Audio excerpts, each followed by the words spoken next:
Hello traders, how are you? कैसे हैं आप लोग? दोस्तों, मेरा नाम हेमेंद्र जैन है। मैं आपका स्वागत करता हूं एक्सएम के वीकली एनालिसिस के अंदर। आइए देखते हैं इस हफ्ते कहाँ-कहाँ हमें कमाने के मौके मिलेंगे, कौन-कौन से ऐसे फंडामेंटल डेटाज़ हैं जो आपको ध्यान में रखने हैं व्हाइल ट्रेडिंग। तो सबसे पहले हम बात करेंगे डॉलर इंडेक्स की। और जैसा आपने देखा और मैंने आपको बताया भी था कि नवंबर मंथ के अंदर इंटरेस्ट रेट इंक्रीज़ नहीं होगा, तो ये नहीं हुआ आपका। दिसंबर मंथ के अंदर भी चांसेस केवल 20% प्रोबेबिलिटी लगाई जा रही है कि इंटरेस्ट रेट इंक्रीज़ हो सकते हैं, या जनवरी के अंदर भी 20% अभी प्रोबेबिलिटी है इंटरेस्ट रेट इंक्रीज़ होने की, लेकिन वहाँ पे भी इंटरेस्ट रेट इंक्रीज़ होने के चांसेस अभी कम हैं।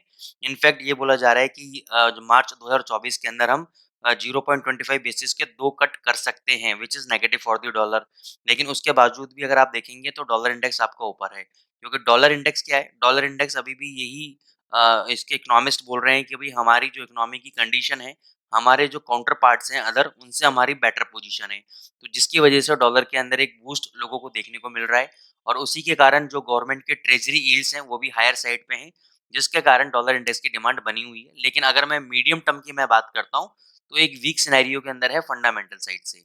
लेकिन लास्ट थर्सडे को जेरोमे पावेल साहब जो चेयरमैन है फेड के, उन्होंने बोला है कि अभी हमारी इन्फ्लेशन के अगेंस्ट जो फाइट चल रही है, वो इट्स नॉट ओवर येट।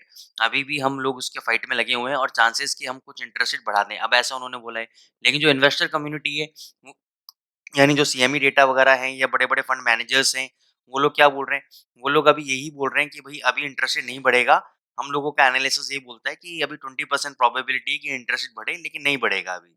अभी कमिंग आपका वीक के अंदर इन्फ्लेशन डेटा है, आपका सीपीआई डेटा है आपका। कमिंग ट्यूसडे को आपका सीपीआई डेटा है। तो अगर वो डेटा इंक्रीज़ होके आया तो डेफिनिटली डॉलर को बूस्ट मिलेगा, और डॉलर वापस अपने प्रीवियस लेवल्स को टच करने यानी $107 तक ऊपर जा सकता है। ठीक है? यहाँ पे नेगेटिव न्यूज़ आई थी, इसके कारण डॉलर इंडेक्स नीचे आया, वापस ऊपर गया, और देखो इसी लेवल पे जब इसने रिट्रेस किया तो इसी लेवल पे यहाँ पे सपोर्ट लिया। यहाँ पे देखो इसी लेवल पे यहाँ पे पहले भी सपोर्ट लिया और यहाँ से ऊपर जा रहा है।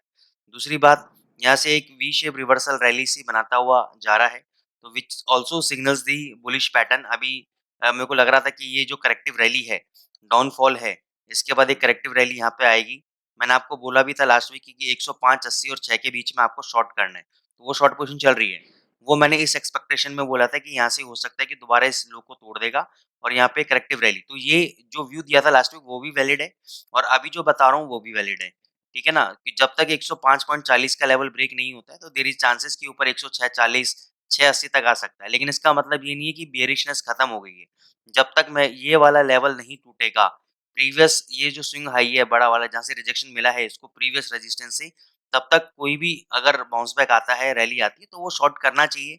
आपको तेज़ी में एकदम से नहीं आ जाना चाहिए, ठीक है ना? तो ये लेवल जब तक ब्रेक नहीं होगा तो ये 106.40 से भी नीचे आ सकता है, 680 से भी नीचे आ सकता है, किसी भी लेवल से नीचे आ सकता है।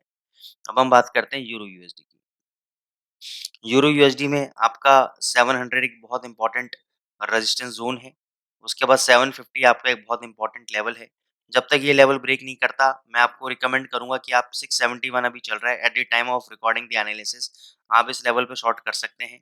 750 आपका फाइनल स्टॉप लॉस रहेगा, 1.0750 आपका स्टॉप लॉस रहेगा फाइनल। मेजर रेजिस्टेंस आपका केवल यही है। यहाँ पे अगर आप देखोगे, ये नीचे आने के बाद यहाँ पे एक राउंडिंग बॉटम भी बना रहा है, कप एंड हैंडल भी बना रहा है, उसका ब्रेकआउट भी दे दिया है। ये वाला लो अगर टूट गया, तो यहाँ ये देखो यहाँ से और यहाँ तक ही फ्री फॉल है। कोई भी एक इम्पोर्टेंट सपोर्ट लेवल नहीं है, साइकोलॉजिकल सपोर्ट लेवल्स हैं। साइकोलॉजिकल आपका 550 पर भी है, ठीक है ना? 600 पे भी है, साइकोलॉजिकल सपोर्ट लेवल्स हैं। लेकिन टेक्निकली मेरे को लग रहा है कि ये लेवल ब्रेक होते ही नीचे बहुत अच्छा गिरना चाहिए, तो आप यहाँ पे एक शॉर्ट पोज़ीशन क्रिएट कर सकते हो, ठीक है? जीबीपी यूएसडी की बात करें, इसका भी आपका इन्फ्लेशन डेटा है, और इन्फ्लेशन डेटा जो बताया जा रहा है कि अभी एक्सपेक्टेशन यही है कि इन्फ्लेशन डेटा थोड़ा-सा लोअर साइड में आएगा, क्योंकि बैंक ऑफ इंग्लैंड ने अभी इंटरेस्ट रेट भी इंक्रीज़ नहीं किए, डेटाज़ भी सपोर्ट नहीं कर रहे हैं। तो अभी भी लग रहा है कि इन्फ्लेशन डेटा शायद आपका नीचे आए, और नीचे आएगा तो कमिंग मंथ्स में भी इंटरेस्ट रेट नहीं बढ़ेगा, which is negative for the GBP. तो हो सकता है कि नीचे के आपको 2100 के लेवल्स नज़र आ जाएँ, या उसके नीचे 2000 के लेवल्स भी नज़र आ जाएँ, क्योंकि यूरो वीक लग रहा है, डॉलर तेज़ लग रहा है, यूरो मंदा लग रहा है, जीबीपी भी आपका नीचे आ सकता है। लेकिन ओवरऑल अगर मैं डेली चार्ट में इसको लेके जाता हूँ, ये तो शॉर्ट टर्म चार्ट मैंने बताया 2 आवर्स का। डेली चार्ट में सिनेरियो दूसरा है। डेली चार्ट में सिनेरियो क्या है? ये एक अच्छे लेवल से चैनल से इसने ब्रेकआउट दिया, उसको यहाँ पे रीटेस्ट लिया। तो यहाँ पे अगर ये 2130, 2150 के आसपास भी आ जाता है, तो भी डेली चार्ट में बेयरिशनेस कन्फर्मेशन नहीं होगी। डेली चार्ट में बेयरिशनेस कंफर्म कब होगी? जब ये 2000 के नीचे ट्रेड करेगा, तब जाके हम मानेंगे कि ये जो पैटर्न तेजी का पैटर्न है ये खत्म हो गया है, नल एंड वॉइड हो गया है। अब ये नीचे 1778 तक टच करने नीचे आ सकता है। अदरवाइज़ जब तक ये 2000 का लेवल ब्रेक नहीं होता आपका, तब तक ये ऊपर 2600 तक आपका ऊपर जा सकता है। ठीक है? फिर हम आ जाते हैं एयूडी यूएसडी पे। एयूडी यूएसडी पे मैं आपको भी पहले बोला था कि बहुत बढ़िया बाइंग है। डॉलर की वजह से बोलो या एयूडी के अंदर कुछ ऐसे डेटा पॉइंट्स आए, जिसकी वजह से इसके अंदर एक वीकनेस हमें देखने को मिली और ये नीचे आया है। लेकिन अभी भी इसके अंदर बहुत ज़्यादा वीकनेस नहीं है। आप बाय कर सकते हो, फाइनल स्टॉप लॉस आपका 0.6270 रहेगा, अभी आप बाय कर लो।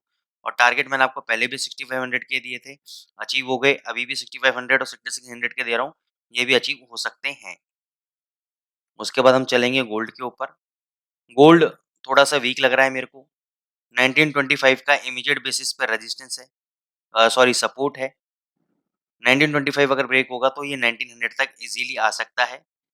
1900 को टच करने ईज़िली आ सकता है। 1925 का भी सपोर्ट है।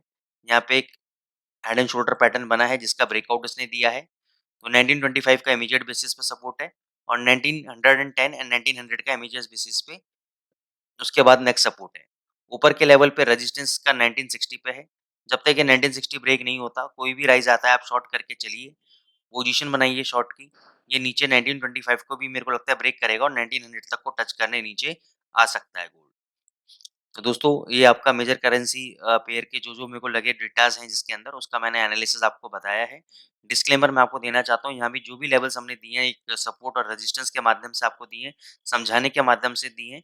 तो इसमें अगर कोई भी अगर आपका प्रॉफ़िट या लॉस अगर होता है तो ना तो उसमें मेरी या हमारे टीम की या एक्सएम के किसी एम्प्लॉयी की, ना एक्सएम की खुद की किसी भी प्रकार की कोई भी रिस्पॉन्सिबिलिटी नहीं है। क्योंकि ये सिर्फ़ हम आपके एजुकेशनल के पॉइंट ऑफ व्यू से वीडियो बना रहे हैं, आपका एनालिसिस दे रहे हैं आपको।